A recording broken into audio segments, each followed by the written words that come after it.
ओम अज्ञानतिमिरस्य ज्ञानाञ्जनशलाकया चक्षुरुन्मीलितं येन तस्मै श्रीगुरवे श्री कृष्ण चैतन्य प्रभु नित्यानंद श्री अद्वैत गदाधर शिवासादि गौरभक्तवृंदा।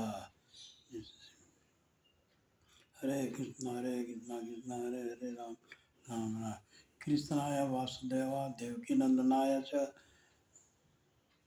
नंद गोप कुमाराय गोविंदाय नमो नमो। विदुर मैत्रेय मुनि और उद्धव जी का संवाद के विषय में मैं बता रहा हूँ। तो विदुर जी एक शांत, सत्य और ज्ञान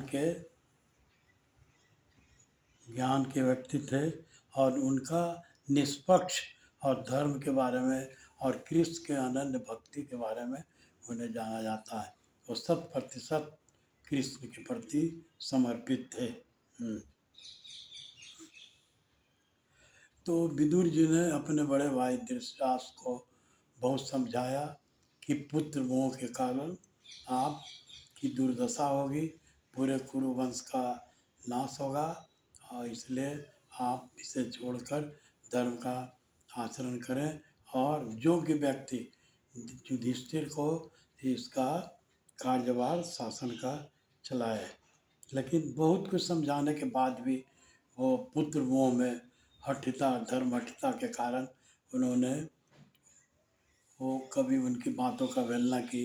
वो हमेशा एक सलाहकार के रूप में वो मंत्री थे, प्रधानमंत्री भी थे कुरुवंश के।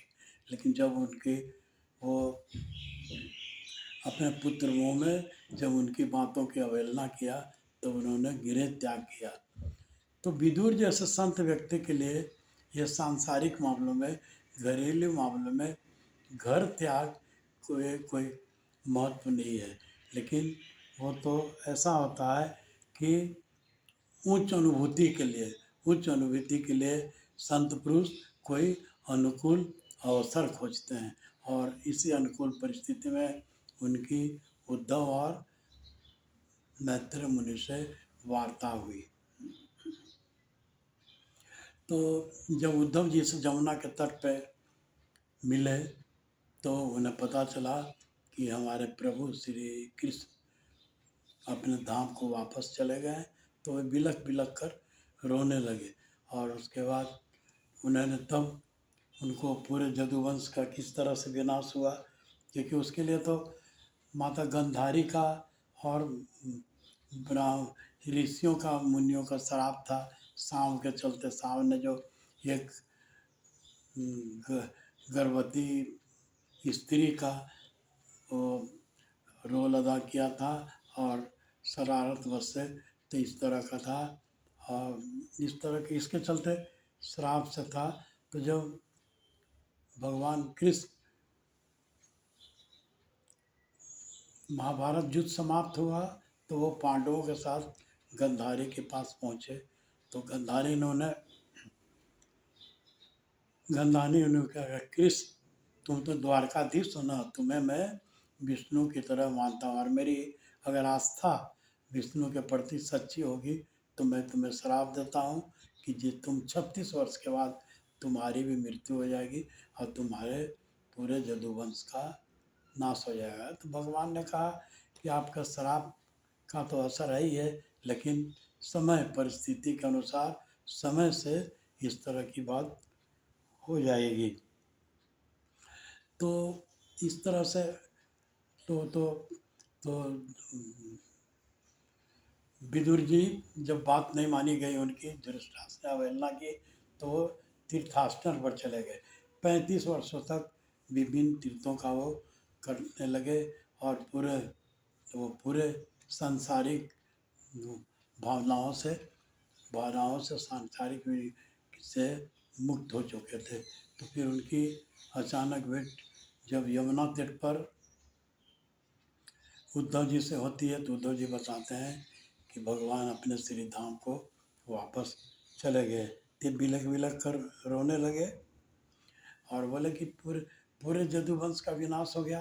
तो आप भी तो जदुवंशी थे, तो आपका कैसे हुआ? तो बोला नहीं, इसी का तो दुख है मुझे मैं बार बार प्रभु से अनुरोध करते रहा कि अपने साथ साथ मेरी भी जीवन लीला साथ हो जाना चाहिए, लेकिन उन्होंने कहा कि नहीं, मेरे भक्ति की स्थापना, मेरे धर्म का प्रचार करने के लिए तुम्हें रहना पड़ेगा।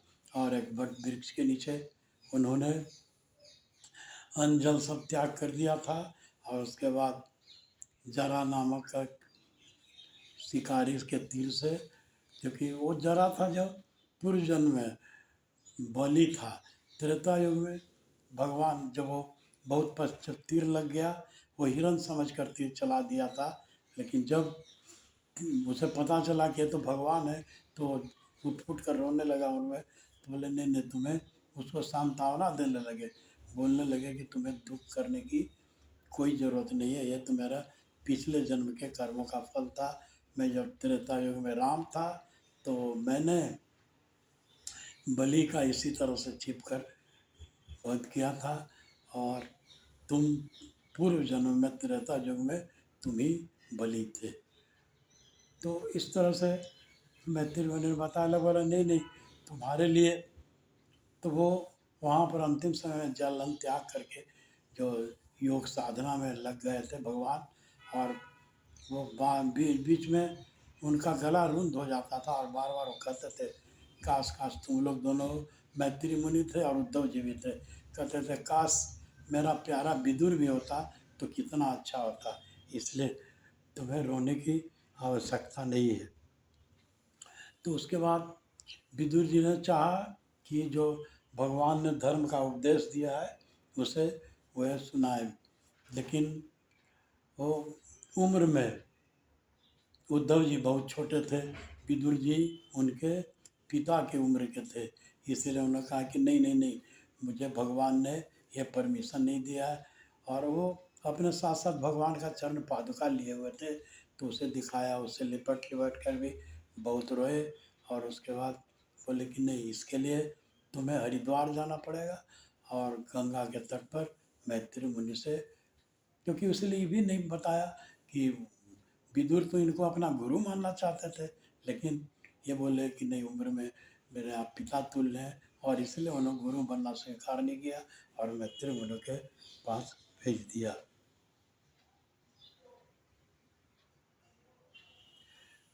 तो इस तरह से धर्म के प्रचार के लिए उद्धव जी का, यदुकुल का तो नाश हो गया, लेकिन वो उद्धव जी रह गए।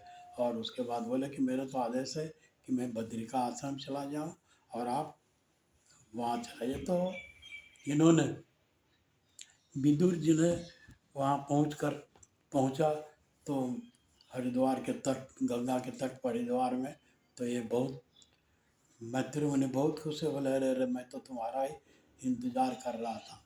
तो जब वहाँ पहुँच के विदुर जी ने कुछ प्रश्न पूछा। पहला प्रश्न उनका यह था कि संसार में सुख के लक्ष्य, सुख को ही लोग लक्ष्य मानते हैं, सुख को ही अपना अंतिम परिणति मानते हैं। उसे सब कुछ मिला, लेकिन वो कर्म के अनुसार उसे सब कुछ मिलता है, लेकिन सुख नहीं मिलता है। तो इसका क्या कारण है? तो मुनि मुनि ने मैत्री मुनि ने कहा, इसका कारण क्या है कि असंतोष, एक दूसरे तो तुलना करना। हम किसी को देखते हैं उसके पास ऐसा है, आपके पास सब कुछ है, संतोषम परम धर्म, इस बात का नहीं है ये। इसीलिए, और सबसे बड़ा कारण है अपने संतोष को अपने, उन्होंने मैत्री मुनि ने कहा कि संतोष को अपने मन में लाओ और दूसरों से तुलना मत करो, और इस तरह से संतोष लाओगे तो सारी विषय वासना से तुम मुक्त हो जाओगे। फिर उन्होंने पूछा, विदुर ने पूछा कि प्रजापतियों, मरीचि तथा शंभु मनु जैसे जीवों की उत्पत्ति के बाद जीवों के लिए क्या किया, किस प्रकार उनकी सृष्टि इस ब्रह्मा जी ने किस प्रकार किया, किस प्रकार सृष्टि और इस दृश्य जगत का विस्तार किया। विदुर जैसे संत तो विदुर जी मैत्र मुनि ने सिलेवार ढंग से बताया। सुख प्राप्त करने के लिए सकाम कर्मों में प्रवृत्त होता है। मनुष्य सुख प्राप्त करने के लिए सकाम कर्मों में प्रवृत्त होता है, किंतु न तो उसे तृप्ति मिलती है, इसके विपरीत उसे दुख की वृद्धि होती है। तो मनुष्य अपने योजनाओं से सुखी नहीं हो सकता, न उसे कोई तृप्ति मिलती है। फिर दूसरा प्रश्न उन्होंने कहा, पूछा, हर जीवों के स्वाभाविक स्थित है भगवान की इच्छाओं के प्रति अज्ञानकारी रहना, किंतु तो मैत्रेय उन्होंने प्रश्न का उत्तर दिया, किंतु दुष्कर्मों के कारण जीव भगवान की अधीनता से मुख मोड़ता है और चाहता है। और फिर तीसरा उपदेश दिया, दिव्य भक्ति का उपदेश। सबसे समझ जोगी भगवान का शुद्ध भक्त है, जो सकाम कर्मों या दार्शनिक चिंतन से रसमात्र कलुषित नहीं होता। चौथा संदेश दिया उन्होंने, बताया कि जो भगवान का संदेश था, समस्त शक्तियों के नियंता भगवान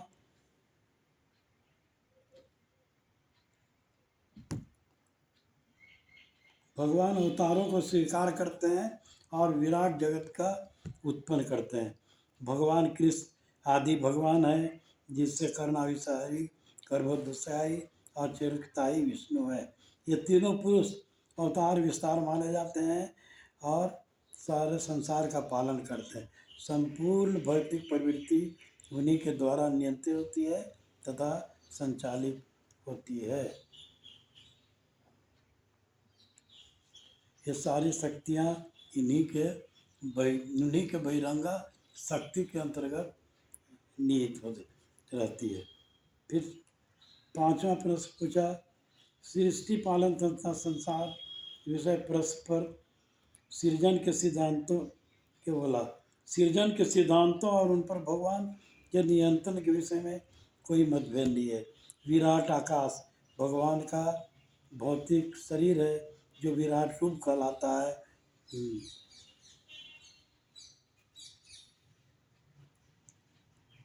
भौतिक सृष्टियाँ आकाश में अर्थात भगवान के हृदय में टिकी है।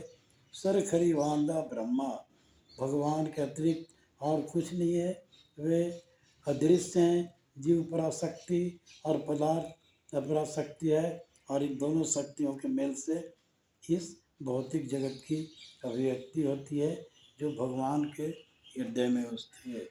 इस तरह से कई प्रश्न हैं, लेकिन मैं यहाँ पर 5 प्रश्नों का ही उल्लेख किया। हरे कृष्णा।